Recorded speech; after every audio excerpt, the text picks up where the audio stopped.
We're back, looking at immigration reform. We started with Hillary Clinton's announcement that a path to citizenship would be the only way forward in her administration. It seemed like a smart way to co-opt Hispanic voters and liberals in general, but does the left speak with one voice? Won't more generous immigration rankle union leaders already on defense? Or is this a chance to find common cause with Catholic leaders and others who, though conservative on many social issues, take to heart the Bible's message to treat thy neighbor as thyself? Melody.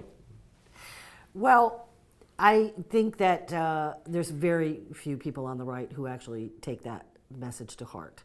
The wave of hatred at immigrants, especially if they're Hispanics, is sometimes breathtaking, and I don't know how we get around that.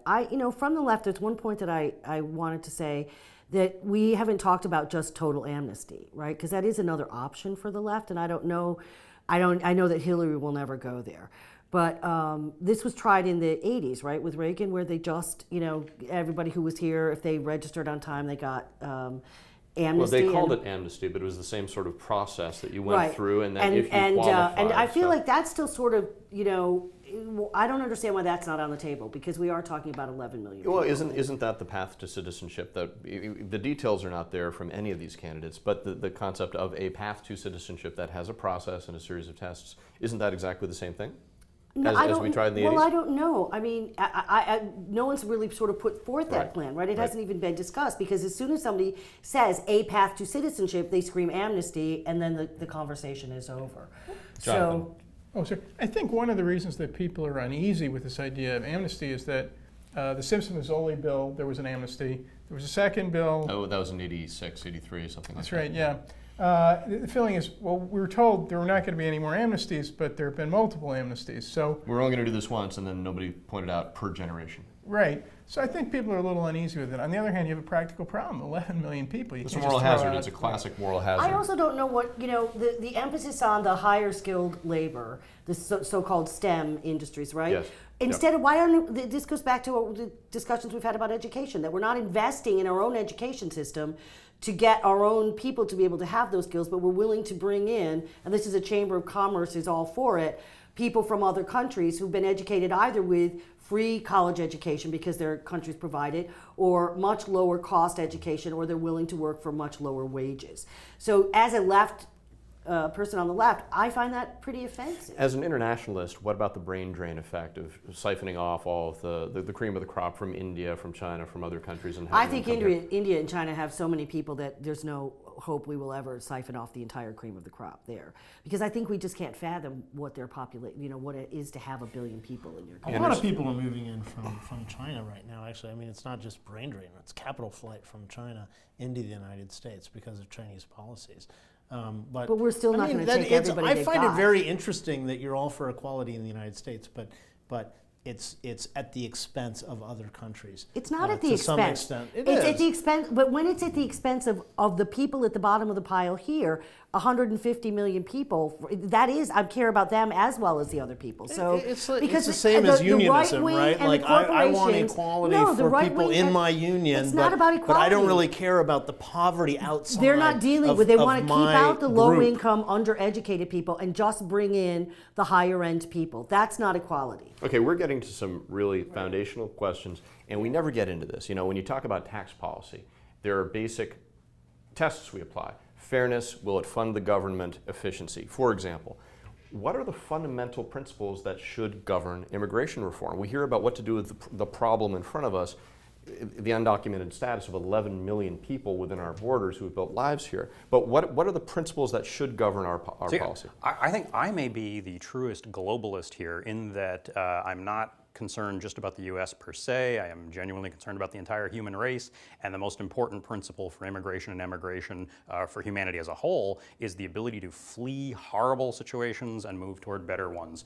So asylum should be our top priority in immigration. A top priority. That's one way to put it. And I mean, it's good, let us not forget, and conservatives should agree with this, that the Berlin Wall came down. And part of the reason that it came down is that even before it did, people had been allowed to emigrate in larger numbers. And the Soviet Union realized, oh, okay, we're just going to lose everyone through emigration Voting with their feet. Unless we change. Let people vote with their feet, let them move around. let them flee poverty and oppression and go to places that are richer and less oppressive, although no place is perfect. That's the principled position, actually, I think, compared to what you guys are saying, which is But we don't is, let our is citizens very, flee very poverty and insular. oppression. You know, it's very insular. We pen them up in ghettos in our cities. We don't let them flee poverty and oppression Well, here. Well, just like the There- French yes. do, just like the Brits Yes, do. there might as well be. But I was going to say about asylum, it is existing U.S. law that if you face danger from Unless political you're a child oppression, from Central America. It's very From hard to get political across the oppression. border. All From these political children from oppression. Honduras. well, no, from political oppression. pressure, as No, but opposed these to- kids were being If I might targeted. finish, it is existing law that if you face danger from political oppression, that At what you point can, does gang wait, let vi- me Of finish. course. Let me finish. That it is existing law that you can claim asylum status, and in fact, and I think that's admirable. But it's worth pointing out that there are already serious issues of abuse because it's been used so widely. Let me give you 2 examples. The Tsarnaevs, Dzhokhar and Tamerlan, they claimed political asylum.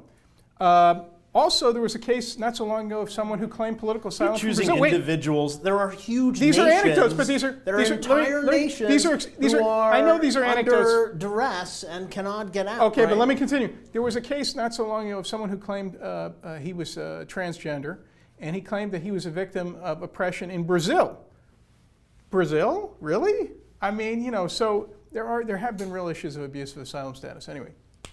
But I wouldn't say that you need some cutoff where like you're about to be executed before you're allowed to go to a better place. I mean, if somebody decides, hey, I want to move my apartment to another borough, you don't say, whoa, no, wait, no, man, but I need to know you're about to be shot. The number of people is at an all-time high crying, America should not be the world's policeman. Are we going to Yes. be the world's refuge for every conflict across Well, it's Africa, not just across us. Latin America? I mean, Europe, what is our the limit? United States, Japan. I mean, there are a lot of countries where people can go if they're facing real hardship at home. And I think if you're a liberal society, that you should be open to other people coming I to am you. very open to other people coming Doesn't here. sound like it. It's Sounds about like you the want to policies. protect the No, working class in the not at United all. States from poor laborers The abroad. reasons that people want foreign workers to come here is because they will work for less. So if we want to bring in guest workers, then they should be paid a living wage. But They they'll should work not for be more than they're exploited. paid at home. That's They why should they not come. be exploited. They should be eligible for health They're insurance. even more I think that's exploited a huge abroad. problem with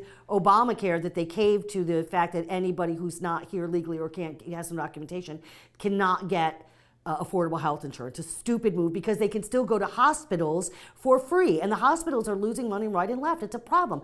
All of this is complicated. We are basically bringing in high-end talent who have had a subsidized education. So if we want to say it's equality, it's got to be equality across the board. Charity begins at home is an old adage that I just sort of believe, but it's not only at home.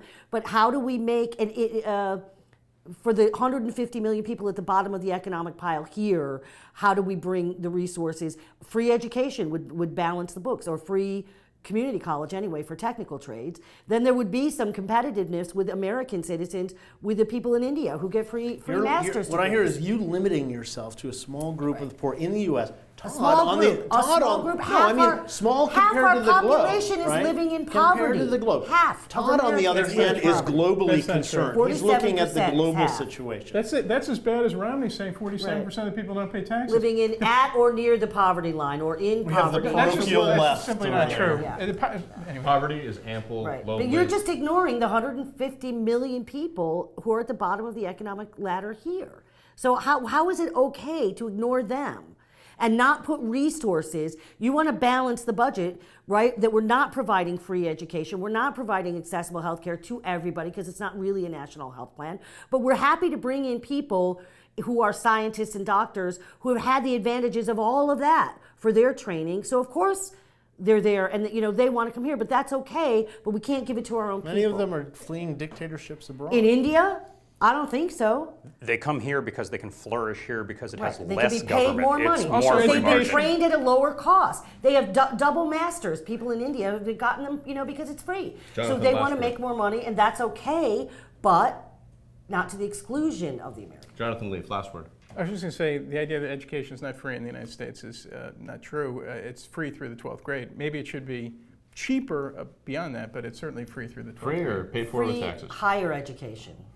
It's paid for by taxes, but it's free. Immigration, at the end of the day, it's what defines America and her future. We'll definitely come back to this issue as more candidates spell out how the issue defines them. Stick with BEN, where jobs come first. I'm Jonathan Funk. We'll see you here next time on The Run.